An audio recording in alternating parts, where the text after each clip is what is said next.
Si les tentatives de régler le problème ne mènent nulle part, la prochaine étape est la demande au TAL. Le dépôt d'une demande au TAL peut se faire en ligne, par courrier ou en personne au bureau du TAL. Des formulaires de demande sont disponibles en ligne sur le site du TAL. Voici le modèle de demande qui est généralement utilisé. Sur le formulaire, on doit retrouver l'adresse du logement concerné ainsi que les noms des parties. La partie demanderesse est la personne qui dépose la demande et la partie défenderesse est celle contre qui la demande est déposée. On retrouve ensuite l'objet de la demande. L'objet de la demande correspond aux conclusions recherchées par la partie demanderesse.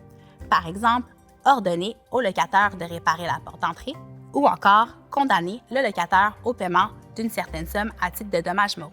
Les motifs de la demande, eux, correspondent aux raisons qui justifient la demande. Par exemple, la porte d'entrée du locataire est défectueuse depuis 6 mois. Le locataire a avisé le locataire à plusieurs reprises, mais le problème perdure.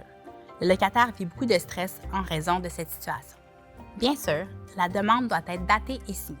Il est important de bien circonscrire les objets et les motifs de la demande puisque l'audience portera uniquement sur ce qui est demandé et sur ce qui est allégué dans le formulaire. Si vous souhaitez obtenir de l'aide avec la rédaction d'une demande, vous pouvez prendre rendez-vous avec un préposé au TAL ou bien consulter un avocat.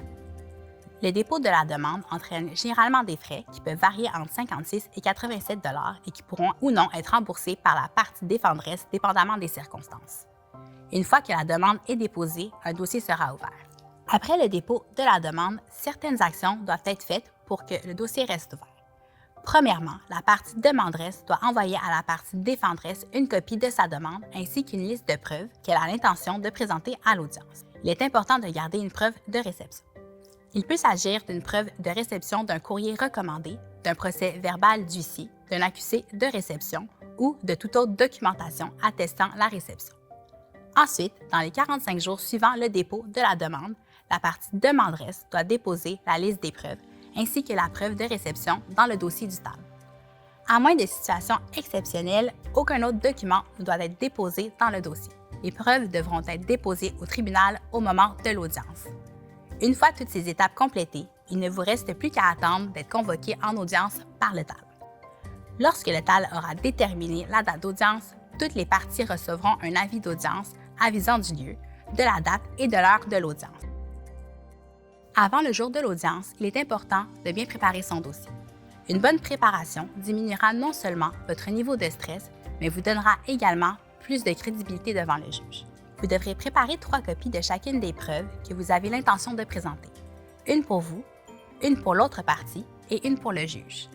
Le jour de l'audience, vous devrez patienter dans la salle d'attente du TAL, qu'on vous appelle et qu'on vous dise dans quelle salle vous présentez. Au début de l'audience, si le juge ne le fait pas par lui-même, vous pouvez lui demander de vous expliquer le fonctionnement de l'audience. En effet, le juge a le devoir de s'assurer que toutes les parties comprennent bien le processus et les enjeux importants de l'audience. C'est généralement la partie demanderesse qui présente sa preuve en premier. C'est ensuite au tour de la partie défenderesse. Il est important de respecter votre tour de parole pour ne pas nuire au déroulement de l'audience. Lorsque ce sera à votre tour de présenter votre preuve, assurez-vous de présenter un récit cohérent et crédible. À chaque étape, demandez-vous si ce que vous souhaitez mettre de l'avant est en lien avec le contenu de la demande. Le juge pourrait refuser de vous écouter ou de vous laisser lui présenter une preuve s'il juge que ce n'est pas pertinent et que ce n'est pas lié à la demande. Finalement, gardez toujours en tête que ce n'est pas la quantité de preuves que vous présentez qui jouera en votre faveur, mais bien leur qualité.